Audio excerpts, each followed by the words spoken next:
Assalamualaikum warahmatullahi wabarakatuh. Kali ini kita bertemu kembali di bahasan kita, dan tema kita kali ini adalah konsep pemrograman berorientasi objek.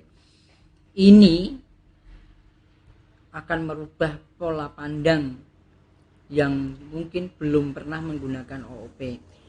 Kalau pemrograman sebelumnya konsepnya adalah nyekrip keluar objek. Nah, kalau pemrograman orientasi objek, konsepnya adalah objek keluar script. Nah, bagaimana itu? Mari kita bahas bersama-sama.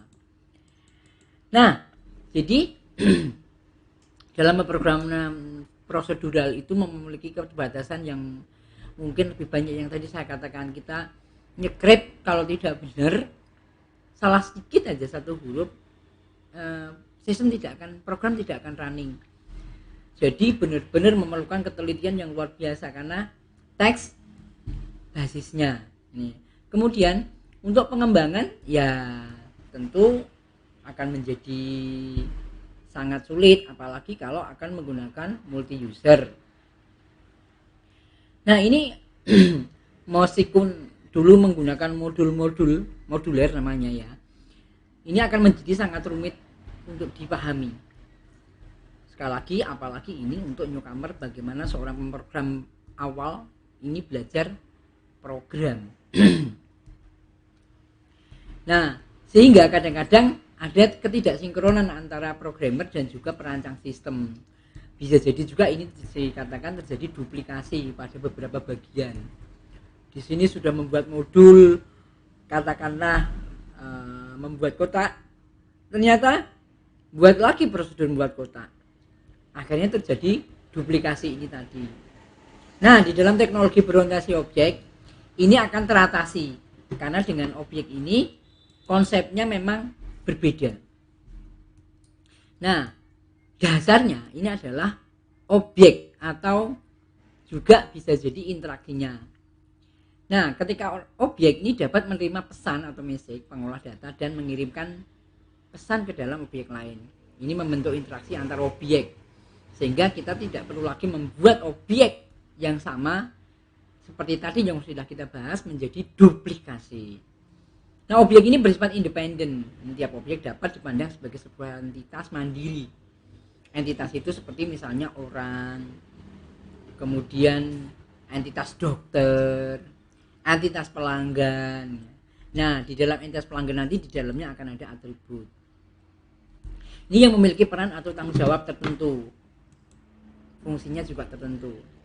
Nah, ini misalnya ada objek 1, objek 2, objek 3, objek 4. Di dalamnya akan ada data dan prosedur. Nah, kemudian apa itu objek? Objeknya adalah representatif sebuah entitas yang memiliki makna tertentu yang menjadi perhatian si pemandang. Jadi, ada objek. Nah, objek ini bisa saja misalnya hewan, mobil, meja, kursi, sepeda, kereta, pesawat, dan sebagainya. Nah, setiap sistem terdiri dari objek-objek. Sistem juga termasuk sebuah objek. Evaluasi dan pengembangan sistem disebabkan oleh interaksi antara objek-objek di dalam atau di luar sistem. Kelas ya. Ini merupakan template untuk membuat objek. Jadi untuk membuat objek itu ada template-templatenya. Templatenya itulah disebut dengan kelas. Dan ini merupakan prototipe atau blueprint cetak biru yang mendefinisikan variabel-variabel dan metode-metode secara umum. Objek atau instance merupakan hasil instansi dari suatu kelas. Proses pembentukan objek dari suatu kelas disebut dengan instantiation. Ini contoh kelas. Di sini ada sebuah kelas ya, konsep. Ini bank, beberapa objek dari kelas yang sama ya.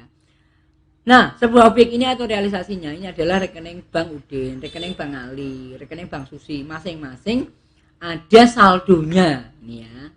Ini adalah contoh sebuah objek. Contoh kelas, misalnya ini kelas mobil. Kelas mobil di sini ada variabel instan. Ini warnanya biru. Yang ini mobil ini ya. Yang ini warnanya merah. tahunnya 2009, yang ini 2008. Infrastrukturnya ini Toyota, ini Mitsubishi. Kecepatannya 80 km per jam, yang ini 60 km per jam. Metode instannya ini acceleration, ini stop, ini brake, dan tune direction. Nah, ini struktur kelas. Ini contoh kelas, ini mobil, warna tadi sudah ya. Ini contoh objeknya adalah mobil. Mobilnya adalah, saya bacanya sulit ini. Mungkin ini sebenarnya nomor ya, nomor plat ya. Dibaca aja B7471UL. Yang ini B8510K ya. Ini warna biru dan warna merah. Ini adalah objeknya untuk mobil. Ini adalah contoh kelas untuk mobil. Karakteristik objeknya adalah atributnya. Nah, warna. Jadi kalau misalnya objek di situ akan ada atributnya. Atributnya itu bisa warna, tahun, ya, manufaktur, kecepatan. Bagaimana kalau misalnya objeknya adalah mahasiswa? Maka atributnya adalah NIM, nama, alamat, nama orang tua, dan sebagainya. Oke. Nah, bagaimana kalau misalnya perpustakaan? Objek buku, maka atributnya adalah kode buku, ISBN, judul buku, pengarang, penerbit, tahun terbit misalnya. Behaviornya atau tingkah lakunya bagaimana? Ini ada acceleration, tune, ya, direction, stop, dan brake misalnya. Identitasnya ini adalah plat nomor, jadi unik. Atribut, nah tadi sudah kita bahas sebenarnya. Atribut ini adalah data yang membedakan antara objek satu dengan yang lainnya. Jadi atributnya ini contohnya mobil, ya, itu ada manufaktur, model, warna, jumlah pintu. Jadi warna ya, warna bukan hijau tapi warna. Jumlah pintunya, jumlah pintu bukan 7 misalnya, atau 2 atau 3 atau 4. Ukuran engine dan kecepatan misalnya. Dalam kelas, atribut disebut dengan variabel. Instant variable ini adalah atribut untuk tiap objek dari kelas yang sama. Tiap objek mempunyai dan menyimpan nilai atributnya sendiri. Jadi tiap objek dari kelas yang sama boleh mempunyai nilai yang sama atau beda. Nih ya, kelas atribut ini adalah atribut untuk semua objek yang dibuat dari kelas yang sama. Semua objek mempunyai nilai atribut yang sama. Jadi semua objek dari kelas yang sama mempunyai hanya satu nilai dan value yang sama. Nih, perilaku atau tingkah laku. Tingkah laku atau behavior adalah hal-hal yang bisa dilakukan oleh objek dari suatu kelas. Behavior dapat digunakan untuk mengubah nilai atribut suatu objek, menerima informasi objek lain, dan mengirim informasi ke objek lain untuk melakukan suatu tasking ya, bersamaan. Dalam kelas behavior disebut juga dengan metode. Contohnya adalah mobil, akselerasi, stop, tune, dan brake. Nih.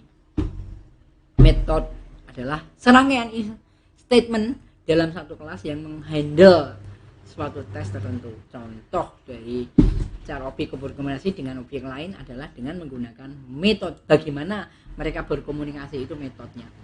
Responsibility. Ini adalah sebuah kontrak atau sebuah obligasi dari sebuah kelas. Saat sebuah kelas dibuat, semua objek dalam kelas tersebut memiliki keadaan dan tingkah laku yang sama. Saat sebuah kelas dimodelkan, awal yang baik adalah menspesifikasikan responsibilities sesuai dengan sebuah kamus, dictionary, kamus data. Teknik seperti CRC card atau class responsibility collaboration dan use case dapat membantu. Oke. Konstruktor ini adalah sebuah proses instansiasi objek dari kelas dilakukan pada operasi khusus atau sekumpulan instruksi. Konstruktor menetapkan nilai awal atau atribut objek baru. Nilai awalnya harus terdefinisikan terlebih dahulu, kemudian konstruktor biasanya memiliki nama yang sama dengan kelasnya. Prosedur berikutnya adalah untuk instansiasi objek baru. Create nama objek, as new nama kelas. Contoh, create mobil as new mobil. Kata new menunjukkan objek baru. Nama kelas diawali dengan huruf besar. Contoh mobil. Siswa ini besar ya. Kapital sebenarnya, bukan besar sih. Kapital. Pendaftaran. Nama objek diawali dengan huruf kecil. Mobil kecil. Siswa kecil. Pendaftaran kecil. Konstruktor memungkinkan memiliki parameter yang menginisialisasi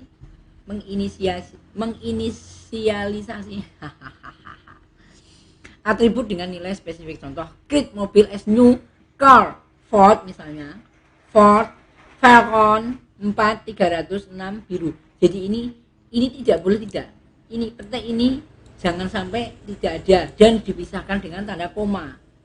Karena begitu ini tidak, maka akan menghasilkan output yang berbeda. Tidak memiliki parameter objek baru dengan nilai default untuk sebuah atribut.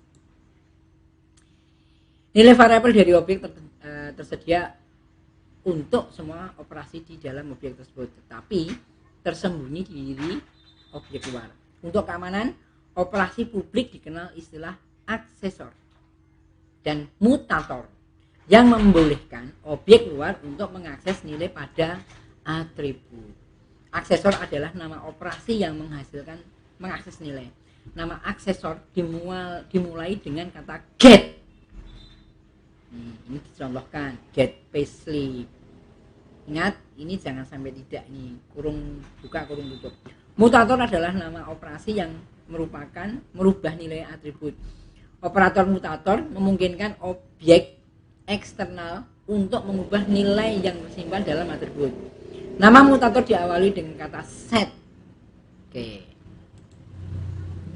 Visibility merupakan kemampuan suatu objek untuk melihat atau berhubungan dengan objek lain. Ini kayak konduktor ya. Atribut dan metode dapat memiliki salah satu sifat visibility. Misalnya privat, ini negatif, minus.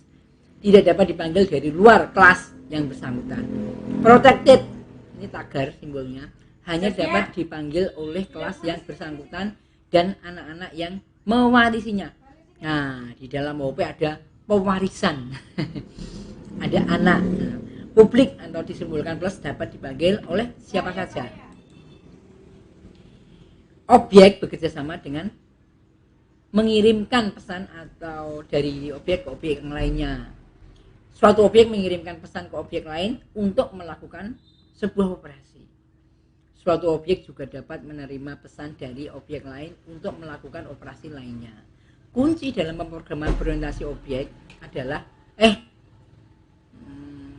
bahwa setiap objek itu sendiri bertanggung jawab untuk melaksanakan tugasnya. Nah, pengiriman pesan atau messaging ini termasuk interaksi dan komunikasi dengan benda-benda lain, objek lain. Objek mengirim pesan ke objek lainnya. Pesan mungkin menyampaikan informasi tambahan melalui parameter untuk benda-benda penerima. Ini contoh messaging. Mobil yang diparkir di depan rumah hanya sepotong logam yang dengan sendirinya tidak mampu melaksanakan aktivitas apapun. Ingat, ini parkir. Pengemudi harus menyalakan mobilnya. Kalau nggak dinyalakan, nggak bisa. Menggunakan rem. Kok rem ya? Mungkin ini kunci rahasia dan lainnya. Objek pengetik dapat mengirim pesan mengubah ukuran 20 ke objek huruf untuk mengubah ukuran font. Ini ada karakteristiknya, ada abstraksi, enkapsulasi, inheritansi, dan polimorfis. Abstraksi itu apa? Ini proses penyembunyian, disembunyikan ya, kerumitan dari suatu proses untuk permasalahan yang dihadapi. Contohnya, orang hanya perlu berpikir bahwa mobil adalah sebuah objek yang telah memiliki perilaku spesifik.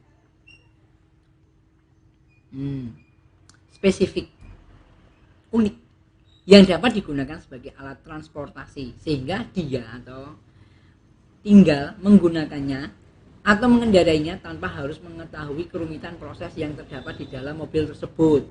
nggak urusan, pokoknya dia ngertinya starter gas. Kemudian, nah ini segitiga, sebuah segitiga itu kan punya tinggi, punya alas. Apa yang Anda ingin segitiga lakukan? Bisa luasnya, bisa keliling. Enkapsulasi itu adalah pembungkusan di kapsul, dibungkus. Ini berfungsi untuk melindungi suatu objek dari dunia luar, diprotek, sehingga seseorang tidak akan mampu merusak objek yang terbungkus. Jadi kalau di dalam kapsul itu kan ada obat. Nah, kalau sudah dimasukkan ke dalam kapsul, ini sudah tidak bisa kena sesuatu dari luar. Objek yang terbungkus dalam suatu kelas, baik data maupun fungsinya tidak bisa terlihat, apalagi dirubah pada saat objek digunakan, terbungkus. Misalnya ini, nasabah memasukkan PIN di dalam ATM. Nah, tetapi untuk memasukkan PIN maka dibutuhkan interface. Nah, kemudian ATM akan memvalidasi ke dalam server apakah betul PIN yang dimasukkan itu benar. Jika benar dilanjutkan, jika salah maka akan ditolak. Sampai 3 kali maka akan ditelan di dalam ATM. Nih. Oke. Inheritansi. Kelas dapat menurunkan metode-metode yang properti-propertinya yang dimilikinya pada kelas lain. Kelas yang mewarisi metode dan properti dari objek lain dinamakan kelas turunan. Kelas turunan ini mampu mengembangkan metode sendiri, bisa berkembang sendiri. Contoh inheritansi, ini tabungan, nomor rekening pemiliknya berapa. Nah, di sini ada deposito dan juga kartu kredit, masing-masing punya atribut jatuh tempo suku bunganya dan juga batas kredit cicilan minimumnya pembayaran. Oke, polimorfis. Ini adalah kemampuan suatu bahasa pemrograman untuk memiliki fungsi-fungsi atau metode yang bernama sama, tetapi berbeda dalam parameter dan implementasi kodenya, overloading ya. Kelas turunan dapat menggunakan fungsi yang ada pada kelas pewarisnya dan dapat mengimplementasikan kode yang berbeda dari fungsi pewarisnya. Ini dinamakan overriding. Oke. Nih polyformnya misalnya di sini ada 1 ini sama dengan get total play, di sini ada monthly print ya bulanan. Oke, di sini adalah kalkulasi lagi, ini 2B, ini 2C. Di sini full time employee, di sini part time employee, dan di sini adalah temporary employee-nya. Hasilnya bagaimana? Kelas ini objek instan. Kelas dapat menghasilkan objek atau objek instan. Kelas adalah prototype dari objek atau instance. Sama, oke. Ini hasilnya adalah kelas juga. Kelompok objek ini adalah objek atau instance sejenis dapat menjadi kelas, membentuk objek baru. Ini Java, my class, my ops 1, new class, new my class. Ini di Java, ini di PHP. Ini C++. Nih, myObj1 adalah objek atau instan baru. Kelas name, kelas atribut, dan kelas metode. Struktur kelas terdiri 3B, yaitu kelas name, kelas atribut. Ini memiliki visibilitas ya, private, public, dan protected. Nih. Kelas metodenya bagaimana? Dapat dibentuk dengan operasi aksesor atau get. Ini menggunakan get dan mutator atau set dari atribut yang ada. Dalam Java disebut POJO, plain old Java object. Tetapi tidak semua kelas harus memiliki 3 bagian ini. Bisa jadi hanya berisi kelas name dan atribut saja, atau kelas name dan metode saja. Jadi ini tidak mutlak. Tahapannya bagaimana? Identifikasi kelas, atribut, responsibility, dan operasi. Kemudian yang kedua adalah menentukan hubungan antara objek dan kelas. Kemudian perancangan algoritma untuk operasi menggunakan desain struktur dan mengembangkan tes algoritma. Apa nih kelebihan pemrograman berorientasi objek? Yang pertama, menyediakan struktur modul.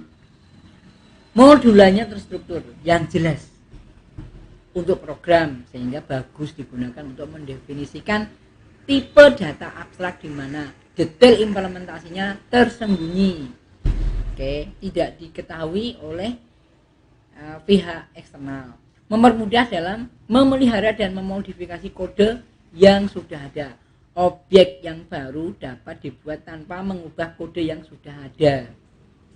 Oke, menyediakan framework untuk library code di mana komponen software yang tersedia dapat dengan mudah diadaptasi dan dimodifikasi oleh programmer. Hal ini sangat berguna untuk mengembangkan GUI, Graphical User Interface. Resiko kesalahan relatif kecil, lebih sedikit mengetik, ya karena objek bukan tekstual. Sintaks juga tidak perlu dihafalkan, nggak perlu menghafal, karena begitu kita mengetikkan tag begitu, biasanya dia akan melanjutkan dan kita tinggal memilih yang mana, karena semuanya sudah disediakan. Yang saya katakan, waktu debugging lebih singkat karena setiap objek tidak perlu didebug setiap kali digunakan. Nih, hanya yang diperlukan saja. Bagaimana pemrograman struktur dan pemrograman berorientasi objek? Nih, pemrograman struktur itu penekanan pada urutan yang harus dikerjakan. Ini algoritma adalah pemecahan masalah. Dalam PBO, pendekatan lebih pada data, bukannya pada fungsi atau prosedur. Terstruktur program berukuran besar, ya karena banyak modul-modul, terpecah-pecah menjadi program-program yang kecil atau moduler tadi yang katakan. Tetapi dalam PBO enggak, program besar dibagi dalam objek-objek, bukan objek ya. Struktur data dirancang dan menjadi karakteristik dari objek-objek. Di pemrograman terstruktur kebanyakan fungsi atau prosedur berbagi data global. Oke. Dalam PBO, fungsi-fungsi yang mengoperasikan data tergabung dalam suatu objek yang sama. Oke. Data bergerak secara bebas dalam sistem dari satu fungsi ke fungsi yang lain saling terkait. Tapi dalam PBO, data tersembunyi dan terlindungi dari fungsi atau prosedur yang ada di luar. Dalam terstruktur bagaimana? Fungsi-fungsi mentransformasi data dari bentuk-bentuk yang lain. Tapi dalam PBO, objek-objek dapat saling berkomunikasi dengan saling mengirim message satu sama lain. Dalam terstruktur pendekatan adalah pendekatan top down, dari atas ke bawah. Tapi dalam PBO pendekatan adalah bottom up. Oke, kira-kira seperti itu rekan-rekan semuanya. Mudah-mudahan bermanfaat dan assalamualaikum warahmatullahi wabarakatuh.